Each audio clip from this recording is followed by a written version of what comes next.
안녕하세요. 2023년 9월 1일 DMQA 오픈 세미나를 시작하겠습니다.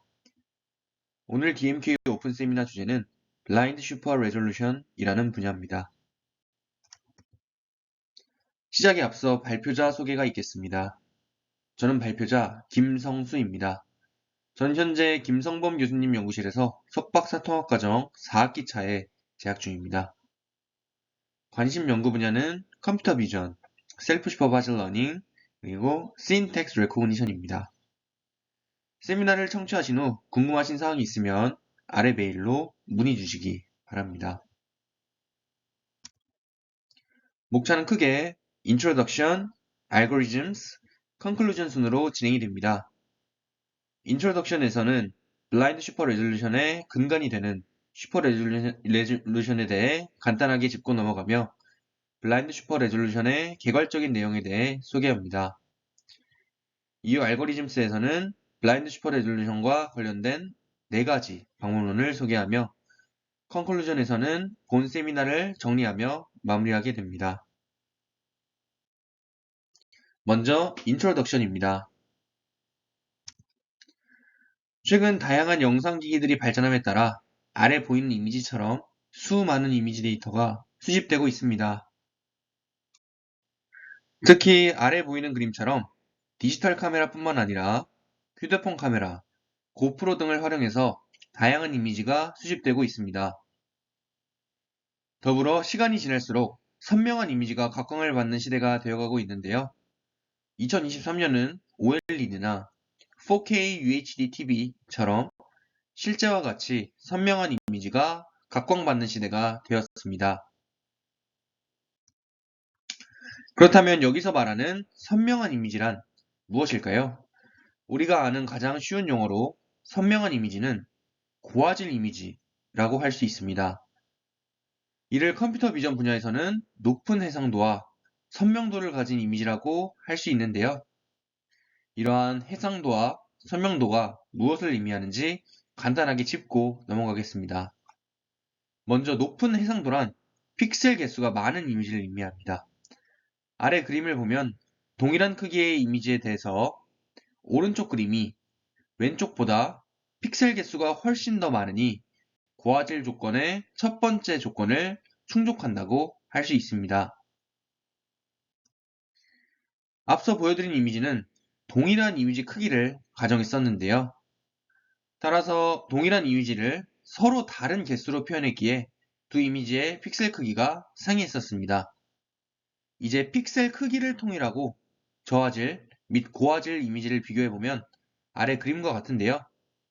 저화질 이미지는 픽셀이 많이 없기 때문에 작은 크기의 이미지를 갖게 될 것이고, 고화질 이미지는 픽셀이 많기 때문에 큰 이미지를 갖게 될 것입니다.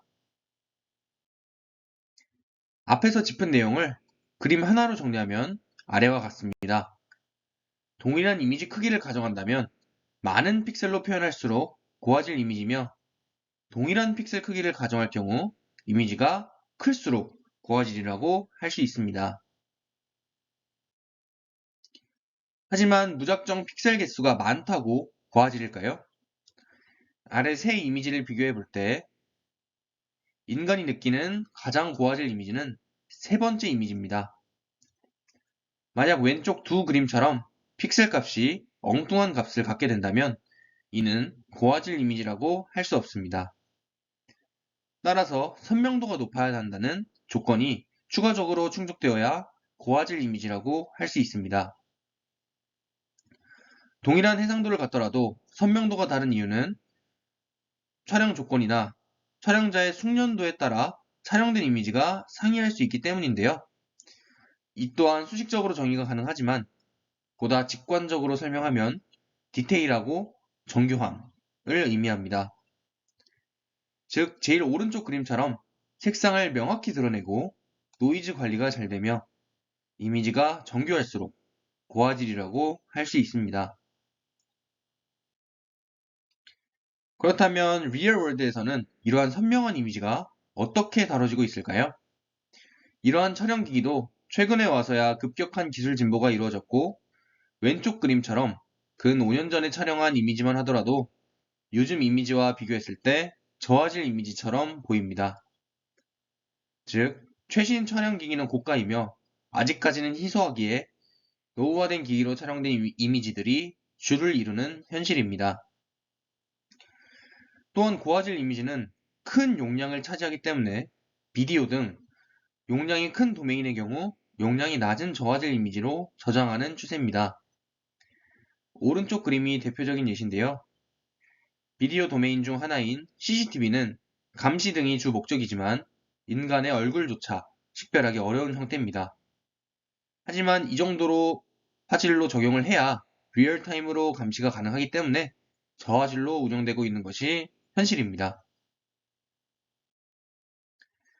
현실적으로 저화질 이미지가 많이 있을 수밖에 없다면 필요한 이미지들에 한해서만 고화질로 개선할 수는 없을까요?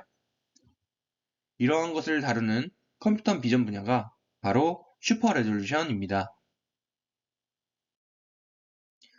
슈퍼 레졸루션은 쉽게 말해서 저화질 이미지를 고화질로 높여주는 태스크라고 할 수 있습니다.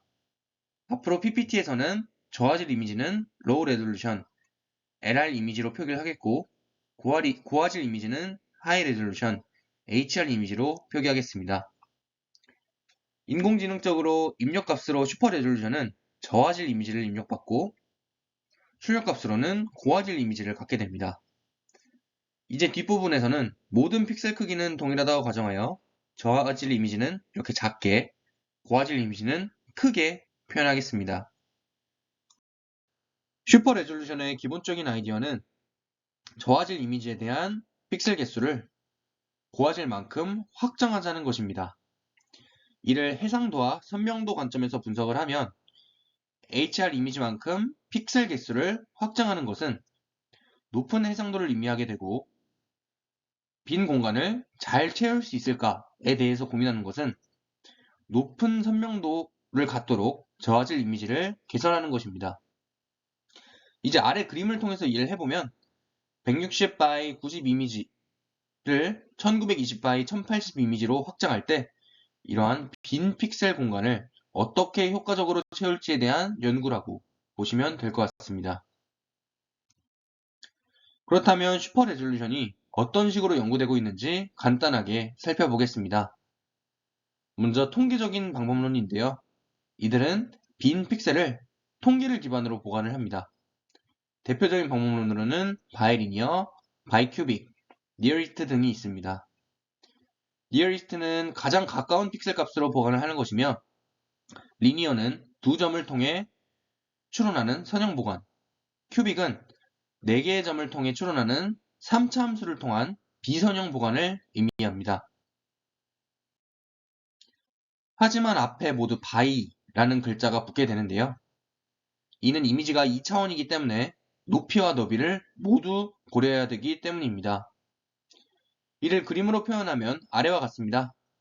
바이리니어와 바이큐빅 모두 높이와 너비를 고려하는데요. 어떤 식으로 고려하는지 우상단 이미지로 간단하게 예시를 살펴보면 바이리니어를 기준으로 x라는 픽셀 값을 추론하기 위해서는 a, b, c, d라는 4개의 점을 활용합니다. 먼저 너비를 기준으로 두 점의 비율을 통해 인터폴레이션 값인 m과 m의 픽셀 값을 산출하고 높이를 기준으로 m과 n에 대해 인터폴레이션 값인 x를 최종적으로 산출하게 됩니다. 하지만 이러한 통계 기법은 여러 가지 한계를 갖게 되는데요. 대표적으로 요약 통계량 값으로만 고화질 이미지가 갖는 세밀한 특성을 복원하기는 어렵고 작은 변화나 노이즈에 매우 민감합니다. 더불어 높이와 너비를 2배 확장하는 경우는 잘 될지 모르지만 4배나 8배 확장하는 경우 좋은 성능을 보이지 못합니다. 따라서 최근에는 인공지능을 활용한 슈퍼 레졸루션 기법들이 많이 활용이 되고 있습니다. 즉, 딥러닝을 기반으로 한 빈 픽셀을 추론하는 방법론들이 많이 연구가 되고 있는데요. 대표적으로 CNN, GAN, 디퓨전 기반 방법론들이 많이 활용되고 있습니다. 가장 기본이 되는 CNN 기반 모델은 SRCNN이란 모델입니다. 이는 얕은 3개의 컨볼루션 레이어만 활용을 해서 인공지능 기반 슈퍼 레졸루션의 서막을 연 연구입니다. 해당 내용에 대한 상세한 내용은 백이성 연구원의 세미나에 상세하게 기술되어 있습니다. 궁금한 분은 해당 세미나를 참고하시기 바랍니다. 또한 겐 기반으로도 많은 연구가 나오고 있습니다. 디퓨전이 나오기 전에는 겐 기반의 슈퍼 레졸루션 연구들이 가장 활발하게 진행되었을 만큼 슈퍼 레졸루션에서는 꽤나 각광받는 방법론인데요. 가장 간단한 구조인 SR겐은 겐의 학습 방식을 그대로 슈퍼 레졸루션에 차용했습니다. 제너레이터에서 저화질 이미지를 고화질로 복원을 한 후 복원된 이미지가 디스크리미네이터에서 실제 이미지인지 또는 제너레이터에서 나온 이미지인지 식별합니다. 즉 이러한 메커니즘으로 제너레이터와 디스크리미네이터가 경쟁하는 방식으로 학습을 수행합니다.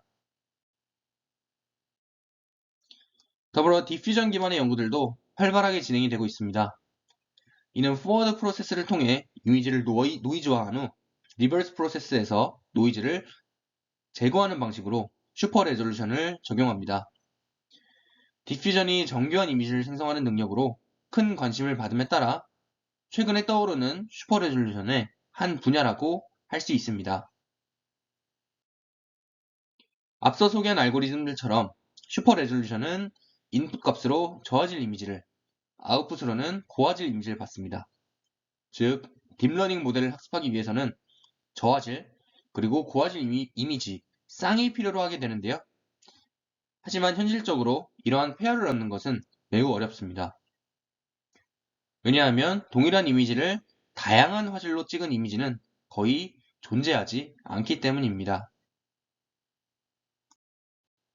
이처럼 학습 데이터 쌍이 온전한 데이터를 수집하는 것은 어렵기 때문에 고화질 이미지로부터 저화질 이미지를 바이리니어나 바이큐빅 다운샘플링 기법을 기반으로 생성을 하게 됩니다. 이렇게 임의로 만들어진 저화질 데이터로 학습 데이터 쌍을 구성하고 슈퍼 레졸루션 모델을 학습하게 되는데요. 최근에는 이러한 데이터를 기본 가정으로 가져가고 슈퍼 레졸루션 모델을 고도화하는 방향으로 연구가 주로 진행되었습니다. 이러한 가정을 기반으로 연구가 계속 진행되어 모델이 점차 고도화됨으로써 벤치마크 데이터에 대한 모델의 정량적인 지표는 조금씩 상승했는데요. 그러나 이러한 리얼월드 이미지의 복원에 대해서는 여전히 저조한 성능을 보였습니다. 왜냐하면 바이리니어나 바이큐빅 다운샘플링으로 생성된 저화질 이미지는 현실에 존재하는 다양한 노이즈를 대변하지 못하기 때문입니다. 즉, 바이리니어나 바이큐빅 다운샘플링은 인간이 보기에는 그럴싸한 저화질 이미지를 만들어낼 수는 있지만 내부적으로는 적절하지 않습니다. 왜냐하면 이렇게 생성된 이미지들로 학습된 슈퍼 레졸루션 모델은 촬영 및 저장상에서 발생하는 다양한 노이즈에 대한 복원을 학습할 수 없기 때문입니다. 이러한 노이즈의 대표적인 종류로는 세 가지가 있습니다. 첫 번째 노이즈 예시로는 촬영 기기에 따른 노이즈로 왼쪽 그림처럼 디지털 카메라, 아이폰, CCTV 등 각 기기별로 존재하는 상이한 노이즈가 있습니다. 두 번째로는 흔히 말하는 포토샵이나 카메라 내부적으로 이미지를 변환할 때 발생하는 노이즈도 있고, 마지막으로는 이미지 저장 과정에서 발생하는 노이즈가 존재합니다. 흔히 컴퓨터에서 JPEG 확장자로 저장할 때 발생하는 노이즈나 노후화된 필름에서 발생하는 노이즈도 이에 포함이 됩니다. 이처럼 바이리니어, 바이큐빅 다운샘플링으로만 학습된 슈퍼 레졸루션 모델은 과적합 관점에서도 해석 가능합니다. 현실에서는 이처럼 다양한 노이즈가 존재하지만 이들은 오직 바이리니어나 바이큐빅 다운샘플링으로 만들어진 저화질 이미지에 대해서만 잘 복원하게 되는 것입니다. 즉, 다른 노이즈가 포함되어 다른 분포를 갖는 이미지들에 대해서는 잘 복원하지 못하는 성능을 가지며 바이리니어, 바이큐빅 다운샘플링 저화질 이미지에 대해서만 잘 예측하는, 즉 과적합이 되었다고 해석을 할 수 있습니다. 이처럼 현실에서는 각 이미지에 어떤 저하 기법이 적용되었는지 알 수가 없는데요. 그렇다면 이처럼 어떤 저하 기법이 적용되는지 모르는 상황에서 어떻게 강건한 슈퍼레졸루션 모델을 만들 수 있을까요? 정답은 바로 블라인드 슈퍼 레졸루션입니다. 블라인드 슈퍼 레졸루션은 고화질 이미지는 존재하는데 저화질 이미지가 존재하지 않는 상황에서 슈퍼 레졸루션 모델을 학습하는 것을 의미합니다. 만약 어떤 데그레데이션을 통해 저화질 이미지가 생성되는지 알 수 있다면 상관없지만 대다수는 알 수 없습니다. 따라서 슈퍼 레졸루션 모델 학습을 위한 X와 Y 데이터가 없다고 할 수가 있는데요. 이를 셀프 세마이 슈퍼바이저 러닝과 비교를 하면 이들은 Y를 갖고 있지 않지만 이러한 블라인드 슈퍼 레졸루션은 오히려 X가 없는 태스크라고 할 수 있습니다. 블라인드 슈퍼 레졸루션은 앞서 말씀드린 것처럼 저화질 이미지, 즉 X가 없기 때문에 고화질 이미지로부터 저화질의 이미지를 효과적으로 만들어 학습합니다. 이때 단순하게 바이리니어나 바이큐빅 다운샘플링만을 적용하는 것이 아닌 다양한 노이즈도 함께 고려하고자 하는데요. 이러한 블라인드 슈퍼 레졸루션이라는 가설에는 다양한 조화 기법이 반영된 저화질 이미지는 슈퍼 레졸루션 모델의 성능 향상에 큰 도움을 준다는 것입니다. 이러한 블라인드 슈퍼 레졸루션에서 핵심은 결국 다양한 데그레데이션 기법을 적용하여 현실에 있을 법한 저화질 이미지를 만들어내는 것입니다. 이에 대한 궁극적인 목표는 노이즈가 많은 리얼 월드 이미지에 대해 슈퍼 레졸루션을 잘 수행하는 것이고요. 앞서 보여드린 그림으로 블라인드 슈퍼 레졸루션과 일반적인 슈퍼 레졸루션을 비교하면 아래 그림과 같습니다. 바이리니어, 바이큐빅 다운샘플 이미지에만 좋은 성능을 보이던 일반 슈퍼 레졸루션보다 블라인드 슈퍼 레졸루션은 다양한 리얼월드 이미지에 대해서 로버스트하다는 특징을 갖고 있습니다.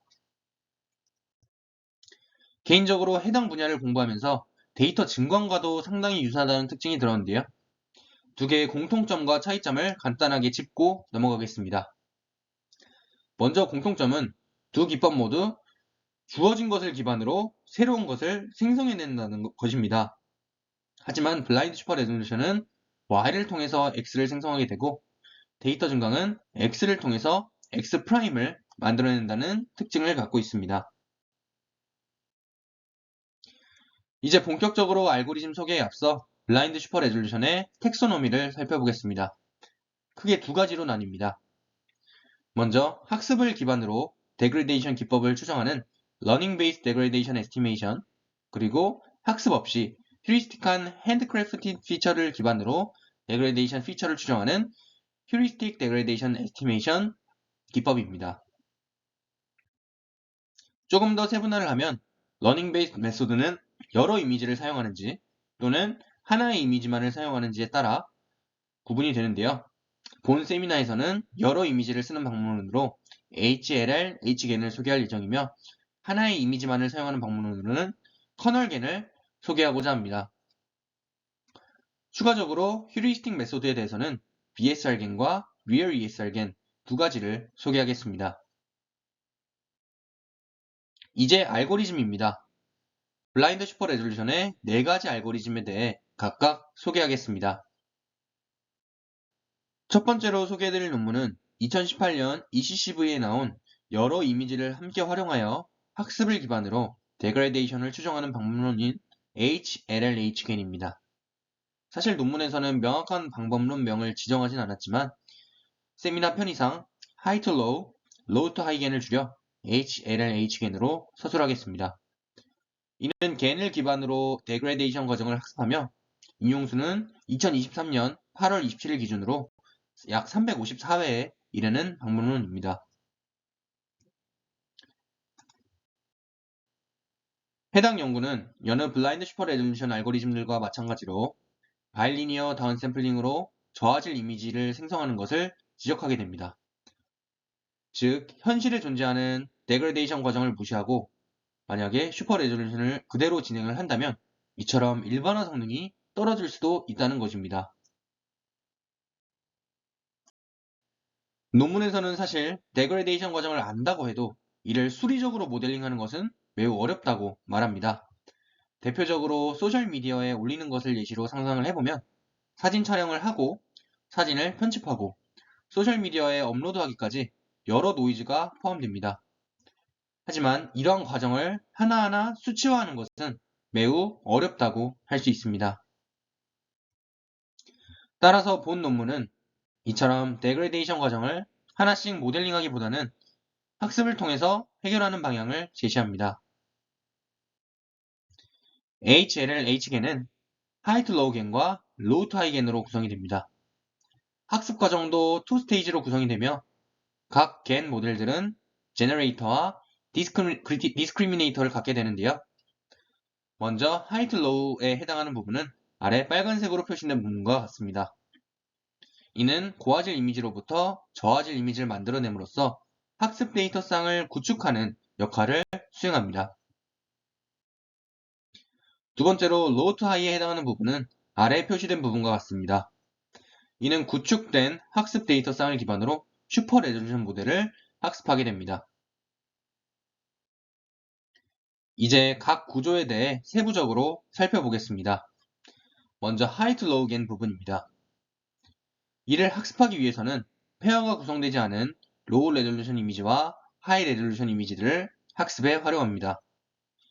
현실에서는 쌍이 되는 저화질 그리고 고화질 이미지는 구하기는 어렵지만 쌍이 아닌 저화질 고화질 이미지는 상대적으로 구하기 용이합니다.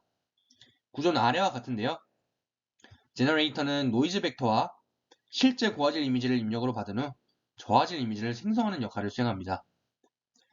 네트워크가 64x64 입력값을 받은 후 4x4로 줄었다가 다시 16x16으로 되는 형태를 갖고 있으며 이는 디스크리미네이터를 속일 수 있는 저화질 이미지가 이를 생성하는 것이 최종 목표가 됩니다. 디스크리미네이터는 실제 저화질 이미지와 제너레이터에서 생성된 저화질 이미지를 입력값으로 받는데요.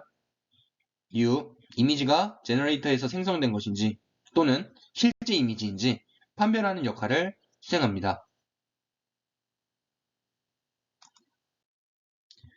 목적 함수 측면에서 바라보면 로스는 겐 로스와 픽셀 로스의 합으로 구성이 됩니다.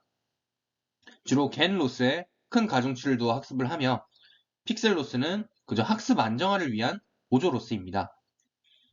겐 로스는 improve wgen과 spectral normalization gen의 목적 함수를 합친 형태이며 픽셀 로스는 MSE 로스입니다. 이때 픽셀 로스에서 f 함수는 생성된 이미지와 크기가 같아야 하므로 고화질 이미지의 average 플링을 하는 함수로 이해해 주시면 되겠습니다. 두 번째로 low to high gain 부분입니다. 이는 슈퍼 레졸루션을 수행하는 부분인데요. 제너레이터에서 16x16의 저화질 이미지를 입력받고 64x64의 고화질 이미지를 생성하는 역할을 수행합니다. 또한 디스크리미네이터는 생성된 고화질 이미지와 실제 고화질 이미지 중 어떤 것이 실제 이미지인지 판별하는 역할을 수행하는데요. 앞서 하이트 로우 겐과 동일하게 제너레이터와 디스크리미네이터가 서로 경쟁하며 학습하게 됩니다. 목적 함수는 앞선 하이트 로우 겐과 동일한 형태를 갖습니다. 차이점은 f 함수에 있는데요. 이제는 제너레이터가 고화질 이미지를 만들어내기 때문에 f 함수는 아이덴티티 펑션으로 정의되게 됩니다. 이제 실험 결과 부분입니다. 시각적으로 현실적인지 나타내는 지표인 FID는 기존 방문론과 비교했을 때 소타급 성능을 보여주었습니다. 반면 PSNR은 조금 낮지만 논문에서는 Competitive Performance라고 표현하고 있습니다. 시각적으로 봤을 때도 가장 잘 그럴싸하게 복원된 것을 볼 수가 있는데요. 기존 방문론들은 이미지가 어그러지는 부분들이 상당수 많지만 HLL-H계는 그나마 좋은 복원 성능을 시각적으로 보여주었습니다. 두 번째로 소개해드릴 논문은 2019년 립스에 나온 커널겐이라는 논문입니다. 이는 하나의 이미지만으로 각 이미지에 특화된 데그레데이션 기법을 추정한다는 특징을 갖는데요. 인용수는 2023년 8월 27일 기준으로 341회에 달하는 논문입니다.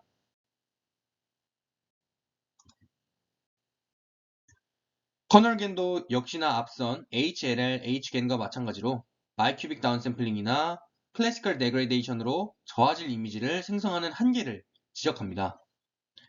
클래시컬 데그레이데이션이란 일반적인 슈퍼 레졸루션 알고리즘에서 저화질 이미지를 생성하기 위해 나름 고도화된 기법으로 저화질 이미지를 정의하는 방법입니다. 클래시컬 데그레이데이션 식은 논문에 따라 상이한데요. 가장 보편적인 식을 소개해드리고자 합니다. 이는 오른쪽 식과 같이 구성이 되는데요. 고화질 이미지 X에 대해서 블러 커널을 적용을 한 후 다운샘플링을 적용하고 가우시안 노이즈를 추가함으로써 정의됩니다. 뒷 논문들에서도 클래시컬 데그레이데이션이라는 용어가 종종 등장하니 지금 간단하게 어떤 식으로 진행되는지만 설명드리고자 합니다. 앞서서 3단계로 클래시컬 데그레이데이션이 구성된다고 말씀드렸었는데요. 먼저 블러 커널이 어떻게 진행되고 어떤 의미를 갖는지 소개해드리고자 합니다. 블러 커널은 아래 그림처럼 이미지를 흐릿하게 만드는 역할을 수행합니다. 일반적으로 가우시안 분포를 통해 2차원의 커널을 다음과 같이 정의를 하게 되고 컨볼루션 연산과 같이 이미지에 적용하여 블러 효과를 얻을 수 있습니다. 이후에는 다운샘플링이 적용이 되는데요. 다운샘플링은 일반적인 바이리니어, 바이큐빅 다운샘플링 등으로 이해해 주시면 되겠습니다. 가우시안 노이즈 같은 경우는 가우시안 분포에서 이미지 크기와 동일한 노이즈 이미지를 생성하여 원본 이미지와 더해줌으로써 구현이 됩니다. 아래 예시를 보면 또한 깨끗한 이미지에 랜덤한 노이즈를 더해줌으로써 이미지가 뿌옇게 변하는 것을 볼 수 있습니다. 따라서 배경을 다시 정리해보면 기존 슈퍼 레졸루션 알고리즘들은 바이큐빅 다운샘플링이나 조금 더 고도화된 클래시컬 데그레이데이션 기법을 기반으로 이렇게 저화질 이미지를 정의하게 되는데요. 하지만 현실에서는 이러한 방식으로 생성되는 이미지는 매우 희소하기 때문에 동일한 장비로 촬영했다 하더라도 카메라의 작은 움직임에 따라 다른 데그레이데이션이 생겨나므로 이러한 간단한 식으로는 리얼 데그레이데이션을 표현할 수 없다고 말합니다. 추가적으로 본 논문에서는 앞선 일반적인 슈퍼 레졸루션의 한계와 더불어 기존 블라인드 슈퍼 레졸루션의 한계를 지적합니다. 바로 블라인드 슈퍼 레졸루션이 각 이미지에 특화된 데그레이데이션을 만들어내지 못한다는 것인데요. 이처럼 정해진 식을 모든 이미지에 적용하다 보니 각 이미지에 특화된 것을 고려하지 못한다는 것은 어찌 보면 당연한 사실입니다. 따라서 해당 논문은 패치 리커런스 특성을 통해 가장 최적의 블러 커널을 얻을 수 있다고 말합니다. 여기서 블러 커널만을 한정지은 이유는 해당 논문에서는 클래시컬 데그레이데이션 식을 기반으로 하지만 가우시안 노이즈는 따로 고려하지 않기 때문입니다. 따라서 해당 논문은 블러 커널 추정에만 집중합니다. 이는 아래 그림에서 대다수 이미지는 이처럼 반복되는 패턴이 존재하고 이렇게 동일한 이미지 내 반복되는 패턴의 이러한 스케일이 다를 경우 해당 데이터 분포를 통해 데그레이데이션을 추정할 수 있다고 말합니다. 따라서 동일한 패턴을 보이는 두 패치의 유사도를 최대화해주는 블러 커널을 추정하고자 합니다. 배경을 마무리하며 간단하게 핵심 포인트를 짚고 넘어가고자 하는데요. 첫 번째로 이전 HLLH계는 모든 이미지에 동일한 데그레이데이션 기법이 적용되지만 커널계는 각 이미지에 특화된 데그레이데이션을 적용했다는 특징을 가지며 두 번째로 HLLH계는 데그레이데이션 네트워크와 슈퍼 레졸루션 네트워크를 모두 학습하지만 커널계는 데그레이데이션 네트워크만 새롭게 제안을 하고 슈퍼 레졸루션 네트워크는 학습하지 않습니다. 왜냐하면 두 네트워크는 독립적이기 때문에 오히려 잘 연구된 기존의 슈퍼 레졸루션 모델을 활용하는 것이 효과적이라는 의견을 갖습니다. 두 번째 포인트는 뒤에 소개해드릴 논문들에도 동일한 원리가 적용이 되기 때문에 잘 기억해 두시면 좋을 것 같습니다. 이제 커널겐 알고리즘에 대해 상세하게 소개해드리겠습니다. 커널겐은 서두에 말씀드린 것처럼 하나의 이미지로만 학습합니다. 이때 유사한 패턴을 보이는 다른 스케일의 패치 분포를 최대화하는 목적을 갖기 때문에 아래와 같이 패치 단위로 학습을 수행합니다.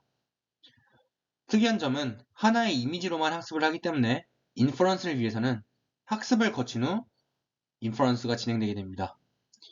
소요 시간은 V100 GPU를 기준으로 한 이미지당 60초 정도가 소요된다고 합니다. 이를 통해 각 이미지에 특화된 블럭 커널을 만들어 저화질 이미지를 효과적으로 만들어낼 수 있습니다. 모델 구조는 아래와 같은데요. 크게 제너레이터와 디스크리미네이터로 구성됩니다. 제너레이터는 고화질 이미지에서 저화질 이미지를 생성하는 역할을 담당을 하며 디스크리미네이터는 생성된 저화질 이미지에서 임의의 패치를 크롭한 후 해당 패치에 대해 생성된 것인지 또는 실제 이미지에서 나온 건지 판별합니다. 이때 HLL-Hgen과 차이점은 픽셀 단위로 생성 여부를 판단한다는 특징을 가지며 픽셀 단위로 판단함으로써 각 이미지의 내재적인 분포를 고려한다는 특징을 갖습니다. 이제 각 구조를 세부적으로 살펴보겠습니다. 먼저 제너레이터입니다. 제너레이터를 통해서 기존 이미지가 저화질로 다운샘플링 되게 됩니다. 제너레이터는 아래 그림과 같이 구성되고 모두 2차원 컨볼루션 필터로만 구성된다는 특징을 갖고 있습니다. 신기한 것은 풀링이나 활성 함수를 사용하지 않아 리니어한 형태를 갖는다는 것인데요. 이는 실제 데그레데이션 블럭 커널에는 비선형성이 적용되어서는 안 된다는 것에서 착안되었다고 합니다. 리니어 형태이기 때문에 하나의 컨볼루션만 활용해서 모델링을 하면 더 효율적이지 않을까 라는 생각이 들기도 하지만 논문에는 리니어라도 깊게 쌓을 경우 글로벌 미니멈에 도달할 확률이 더 높다고 증명하였습니다. 목적 함수는 gen loss와 regularization 텀으로 구성이 됩니다. gen loss는 lsgen의 목적 함수를 차용합니다. 정교화는 아래 네 가지를 적용하는데요.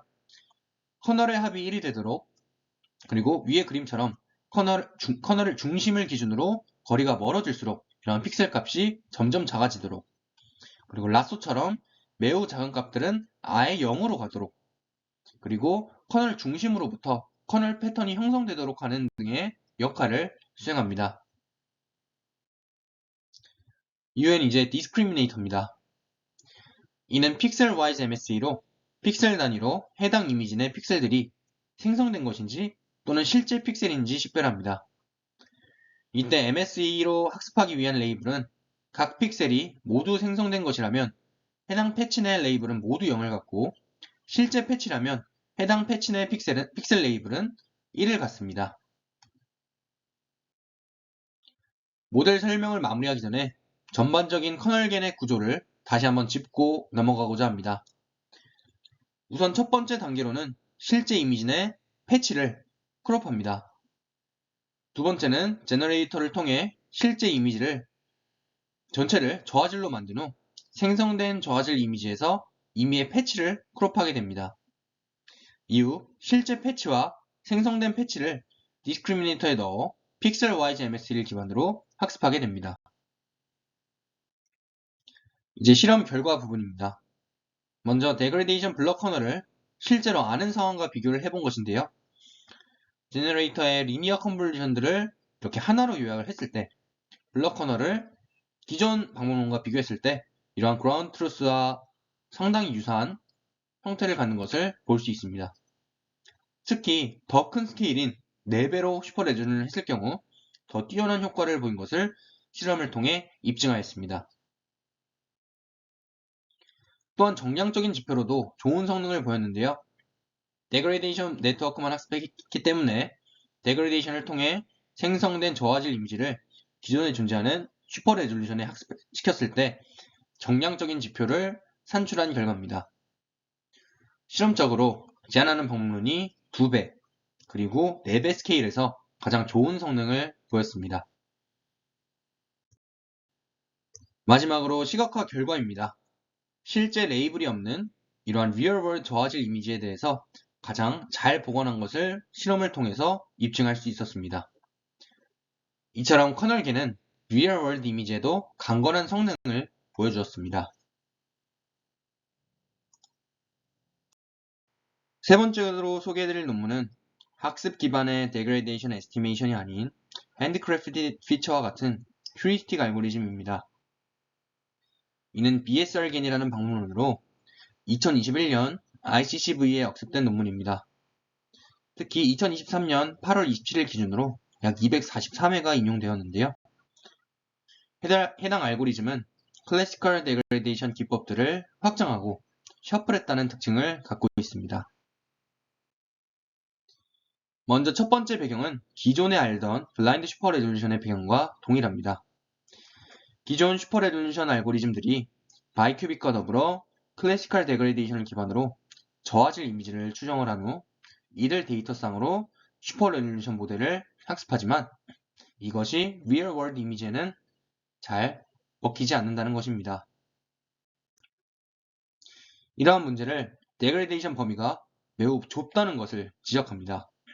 따라서 리얼 월드 데그레이션을 충분히 대변할 수 있는 저화질 이미지를 만들고자 이러한 데그레이션 스페이스를 확장하고자 합니다. BSR계는 클래시컬 데그레이션에서 정의되는 블러, 다운샘플링, 노이즈의 세 가지 요소를 확장합니다. 기존에는 픽스드 블러, 다운샘플링, 노이즈를 적용을 했지만 이들을 다양하게 활용하고자 하는 것입니다. 추가적으로 적용 순서도 다양하게 적용하여 데이터 증강처럼 다양한 종류의 저화질 이미지를 만들어 데그레이션 스페이스를 추가적으로 확장하고자 합니다. 특이점은 이것이 학습이 아닌 데이터 증강처럼 단순하게 핸드크래프트 느낌으로 적용된다는 것입니다. 간단하게 핵심 포인트를 짚어보고 알고리즘 설명으로 넘어가겠습니다.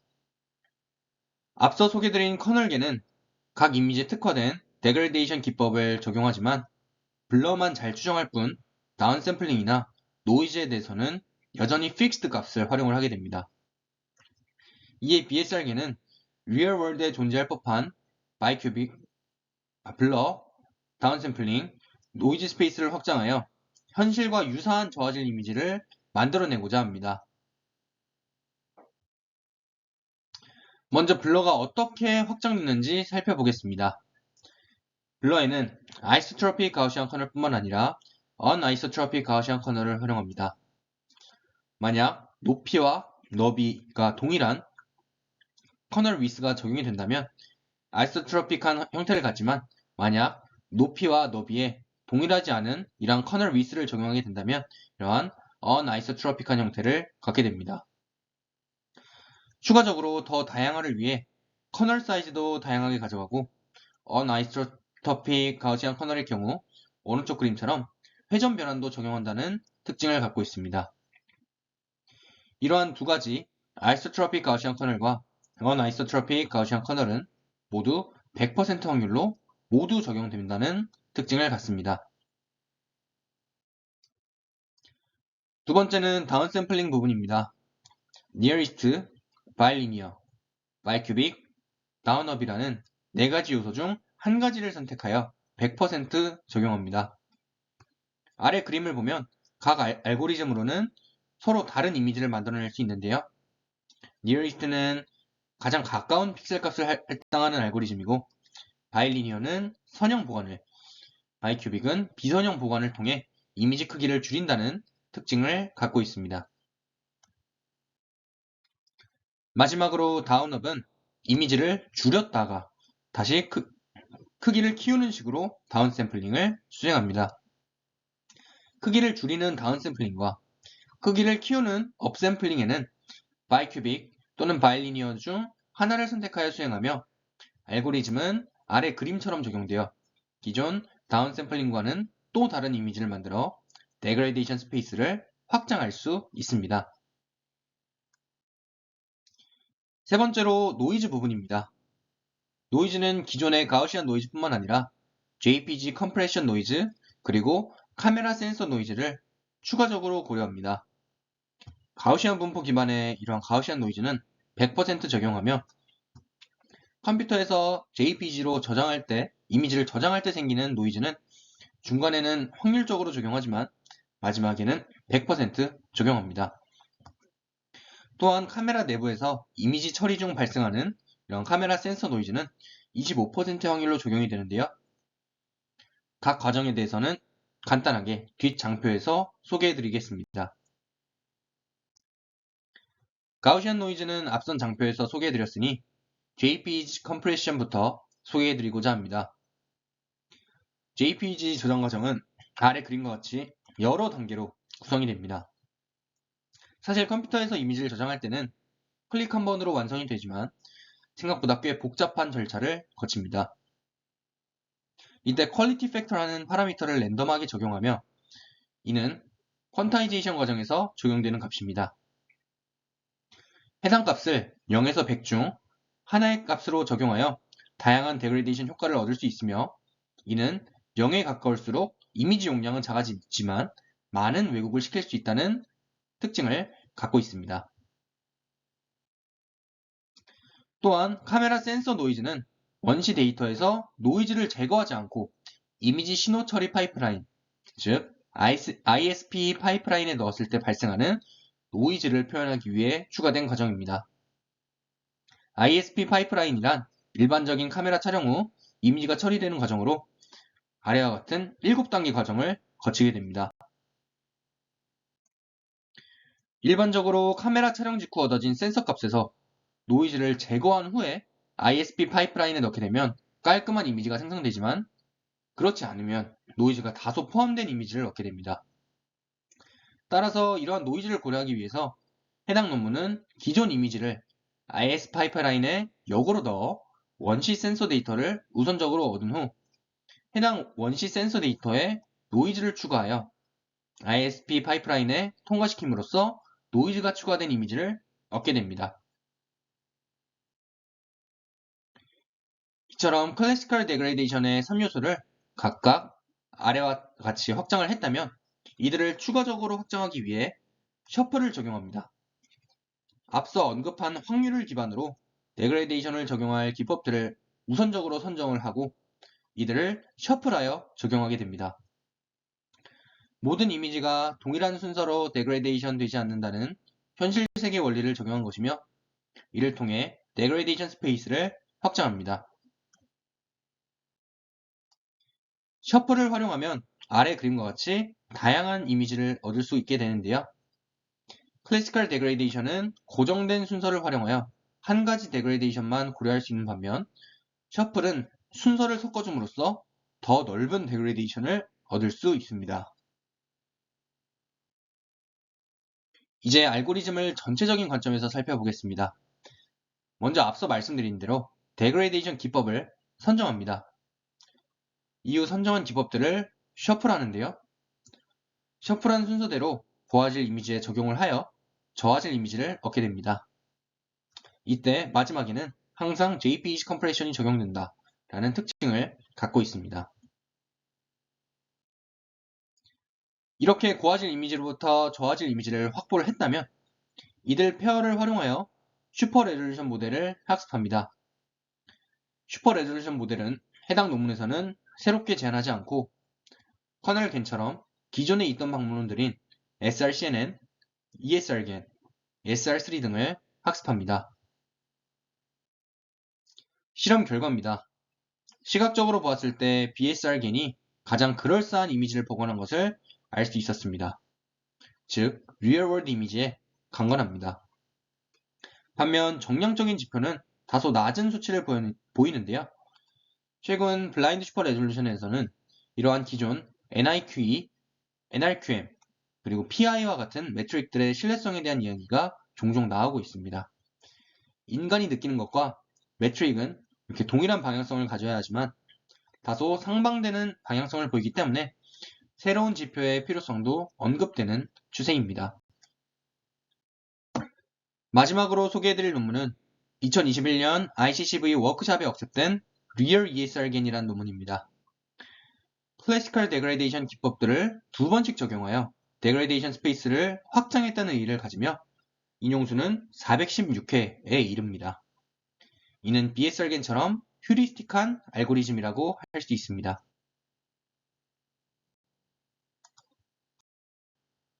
먼저 배경입니다. 일반적인 블라인드 슈퍼 레졸루션 배경과 더불어 가장 눈에 띄는 것은 고정된 개수의 데그레이데이션을 지적하는 것입니다. 클래시컬 데그레이데이션에서 정해진 개수로만 데그레이데이션을 하는 것은 여전히 좁은 데그레이데이션 스페이스라는 것입니다. 앞선 BSR겐을 살펴보면 이들은 각 클래시컬 데그레이데이션에서 기법들을 선정한 후 각 한 번씩만 적용을 합니다. 하지만 이는 리얼월드 메커니즘에는 적절하지 않다고 말을 합니다. 아래 예시를 보면 사진 촬영을 통해 블러, 다운샘플링, 노이즈를 겪을 수 있고 사진 편집, 릴, 소셜미디어 업로드를 하는 과정에서 블러, 다운샘플링, 노이즈는 계속해서 발생한다는 것입니다. 이제 알고리즘에 넘어가기 전에 핵심 포인트를 짚고 넘어가겠습니다. BSR과 비교했을 때 가장 큰 특징은 데그레이데이션 기법을 여러 번 적용한다는 것입니다. 이를 통해 데그레이데이션 스페이스를 더욱 확장했다는 의의를 갖습니다. 알고리즘은 아래 그림처럼 표현할 수 있습니다. 앞서 BSR겐에서 소개해드린 다양한 데그레이데이션 기법들을 유사하게 활용합니다. 다른 점이라고는 하이 오더 모델링으로 이들을 n번씩 적용한다는 것입니다. 조금 차이점은 JPEG 컴프레션을 노이즈 하이 항목이 아닌 아예 다른 항목으로 구분하였다는 점입니다. 뒤의 장표에서 각각 블러, 다운샘플링, 노이즈에서 어떤 데그레이데이션 기법들이 추가되었는지 간단하게 살펴보고 넘어가겠습니다. 먼저 블러에서는 Generalized Gaussian Corner, Flat Shape Distributed Gaussian Corner, 그리고 Sync Corner를 추가적으로 도입했다는 것입니다. Generalized Gaussian Corner은 꼬리 부분을 강조한 커널로 파란색 그래프와 유사한 개형을 갖습니다. 또한 Flat Shape Distributed Gaussian Corner은 빨간색 그래프와 유사한 개형을 갖는 것인데요. 이러한 다른 분포를 갖는 가우시안 커널을 생성하여 블러를 적용하게 됩니다. 이들은 이미지의 엣지를 더 선명하게 해준다는 장점을 갖습니다. 또한 싱크 커널은 이미지의 링잉이나 오버슛 현상을 최소화하는 목적으로 적용하는데요. 이미지는 오른쪽과 같이 구성이 됩니다. 간단하게 링잉과 오버슛이 무엇인지 살펴보면 링잉은 엣지 주변에 잔상처럼 남는 이러한 노이즈를 의미를 하고 오버슛은 엣지 부근에 또 다른 선이 나타나는 노이즈를 의미합니다. 이러한 현상은 슈퍼 레졸루션에서 빈번하게 발생하는데 이를 막아주기 위해서 도입한 것이다 라고 이해하시면 될 것 같습니다. 두 번째는 다운샘플링입니다. 바일리니어와 바이큐빅은 앞서 많이 소개해드렸으니 배제하고 아리아 다운샘플링에 대해서만 간단하게 짚고 넘어가겠습니다. 이는 평균을 기반으로 다운샘플링하는 기법입니다.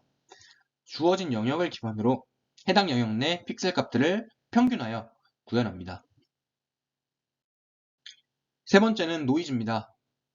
여기서는 가우시안 노이즈뿐만 아니라 포화성 노이즈를 함께 고려합니다. 논문에서는 이미지 처리 과정 내 광자들의 센서 노이즈 분포가 포화성 분포를 따르기 때문에 합리적이라고 말합니다.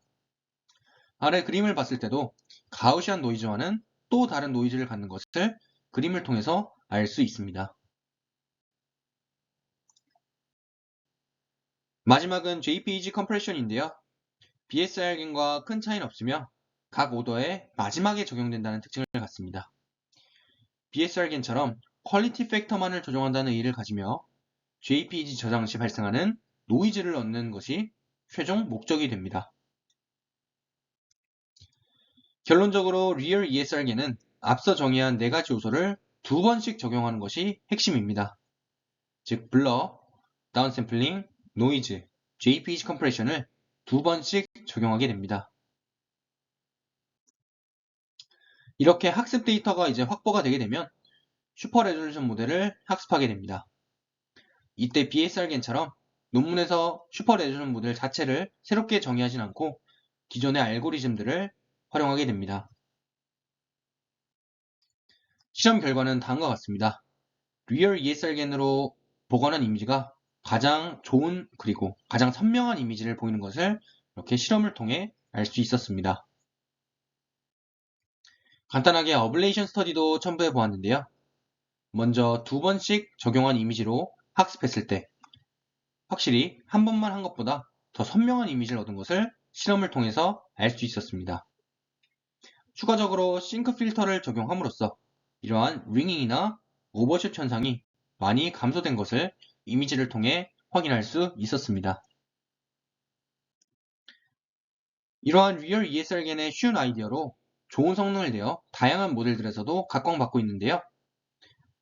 앞서 간단하게 짚고 넘어간 SR3라는 디퓨전 모델에서 리얼 ESR겐의 데그레이션 기법만 적용한 이런 SR3 플러스는 SR3를 훨씬 능가했다는 연구 결과가 있습니다. 이러한 결과는 리얼 ESR겐의 효용성을 입증하는 또 다른 포인트라고 할 수 있습니다. 마지막 결론입니다. 본 세미나에서는 간단하게 슈퍼 레졸루션의 정의 및 한계에 대해 소개하며 블라인드 슈퍼 레졸루션이 무엇인지 소개하였습니다. 블라인드 슈퍼 레졸루션이란 다시 한번 정의하면 슈퍼 레졸루션에서 저하질 이미지가 없을 때 이를 효과적으로 추정하여 학습 데이터를 완전하게 만드는 방법론이라고 할 수 있습니다. 이후 이러한 블라인드 슈퍼 레졸루션 방법론들은 총 4가지를 소개해드렸습니다. 학습을 기반으로 하는 HLL-H겐과 하나의 이미지만으로 이미지 스페시픽한 데그레이데이션을 추정하는 커널겐, 그리고 데그레이데이션 스페이스를 확장하고 다양한 순서를 적용한 BSR겐, 마지막으로 데그레이데이션을 n번씩 적용하는 리얼 ESR겐까지 살펴보며 눈에 띄는 블라인드 슈퍼 레졸루션 알고리즘들을 살펴보았습니다. 이번에 제가 세미나를 만들며 참고한 논문들입니다. 궁금하신 분들은 해당 논문을 읽어보시기 바랍니다. 이상으로 세미나를 마치겠습니다. 긴 시간 시청해주셔서 감사합니다.